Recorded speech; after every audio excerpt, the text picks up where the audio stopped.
Plane का जो CCTV आया वो अगर देखिए कि प्लेन सीधे नहीं जा रहा है, प्लेन ऐसे खड़ा हो गया है और खड़ा होने के बाद प्लेन क्रैश हो रहा है। देखिए प्लेन पहले सीधे और पूरा प्लेन घूम जाता है, ये देख रहे हैं आप, पूरा प्लेन घूमने के बाद फिर जाकर गिर रहा है। सवाल यह है कि आपने अहमदाबाद प्लेन क्रैश देखा होगा जो सीधा प्लेन जाकर गिरता है। ये प्लेन लैंड कराने की कोशिश कर रहे थे पायलट, अचानक प्लेन सीधा जाने के बजाय ऐसे खड़ा हो गया और उसके बाद गिरा है। और उसके बाद जो तस्वीरें सामने आई, प्लेन गिरने के बाद की तस्वीर सामने आई कि आग का गोला बन गया और बड़ा धमाका हुआ।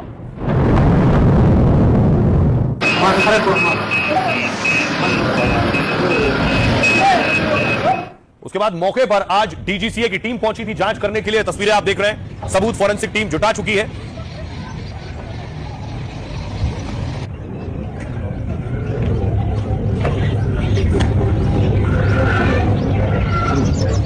अब सवाल यह है कि आखिर प्लेन क्रैश हुआ कैसे, आखिर क्या हुआ जो प्लेन की हालत ये हो गई, प्लेन खड़ा हो गया और खड़े होने के बाद प्लेन ऐसे गिर गया।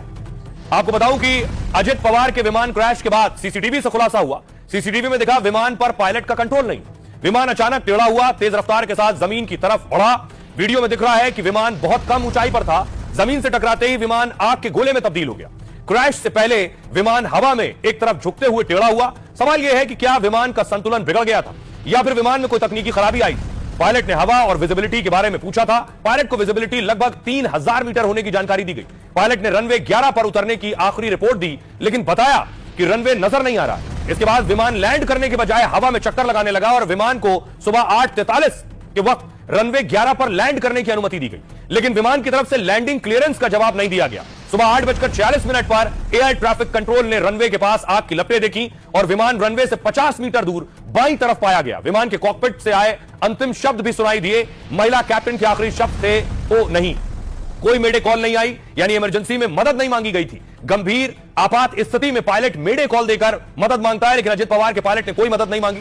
सूत्रों के मुताबिक पायलट ने पोजीशन आंकने में क्या गलती की, खराब विजिबिलिटी के कारण विमान को पुणे डाइवर्ट करने का विकल्प था, लेकिन पायलट ने दूसरी लैंडिंग की कोशिश की। पायलट ने विमान की स्पीड और पोजिशनिंग सुधारने की कोशिश की, लेकिन वो समय पर नहीं हो सका और विमान क्रैश हो गया। फिलहाल इस पूरे मामले की जांच एआईबी कर रही है। सुनिए जरा क्या कुछ कह रहे हैं इस पर aviation experts. Pilot in command को ही डिसीजन लेना होता है लैंडिंग के टाइम पे, क्योंकि विजिबिलिटी तो वेराई होती रहती है। आप सपोज आपको जो 1 घंटे पहले, दूसरा वहां का प्रॉपर वेदर रडार सिस्टम तो होता नहीं है, छोटा एयरपोर्ट है, कुछ है नहीं, वेदर रडार नहीं है, कुछ नहीं है, तो वहां पे भी देन पायलट इन कमांड का पिवट रोल हो जाता है कि भाई आप जो आपका नियर बाय एयरपोर्ट है उसकी विजिबिलिटी ले लो, फिर वहां का लोकल वेदर ले लो जो आपको दूसरे सोर्सेज से मिलता है। अब भाई आपको बताऊं बड़ी चीज ये कि पायलट को लेकर बहुत से सवाल उठ रहे हैं। पायलट सुमित कपूर थे, सुमित कपूर साहब के पास लंबा चौड़ा एक्सपीरियंस भी था विमान चलाने का, लेकिन उन पर कुछ पुराने आरोप भी लगे। आइए आपको बताऊं कि आखिर अजित पवार के पायलट सुमित कपूर पर कई आरोप पहले लगे। पायलट सुमित कपूर का रिकॉर्ड चौंकाने वाला है। कैप्टन सुमित के पास 15,000 घंटों की उड़ान का अनुभव था, मतलब अपनी जिंदगी का बड़ा हिस्सा आसमान में बिताया है, लेकिन पायलट के पुराने रिकॉर्ड ने गंभीर सवाल खड़े कर दिए। विमान उड़ाने के दौरान वो 2 बार शराब के टेस्ट में पॉजिटिव मिले। एविएशन नियम उड़ान के दौरान 1 बूंद शराब भी मौत का वारंट है। कैप्टन सुमित कपूर के रिकॉर्ड में 2 बार ऐसी घटना हुई। 2010, 2017 में सुमित ने विमान उड़ाने से पहले शराब पी थी। 2010 में फ्लाइट उड़ाने से पहले वो शराब पॉजिटिव पाए गए थे। इस वजह से कैप्टन सुमित कपूर 3 साल तक सस्पेंड भी रहे थे। 2017 में वो फिर शराब के नशे में ड्यूटी पर पहुंचे और पकड़े गए। ऑपरेटर वीएसआर वेंचर्स पर इसको लेकर सवाल उठ रहे हैं। ऐसे पायलट को वीवीआईपी की सुरक्षा की जिम्मेदारी कैसे दी गई? डिप्टी सीएम अजित पवार के विमान को उड़ाने की जिम्मेदारी कैसे मिली? क्या ऑपरेटर ने पायलट के पुराने रिकॉर्ड को ध्यान में नहीं रखा? इस मामले में अब वीएसआर वेंचर्स से भी पूछताछ हो सकती है।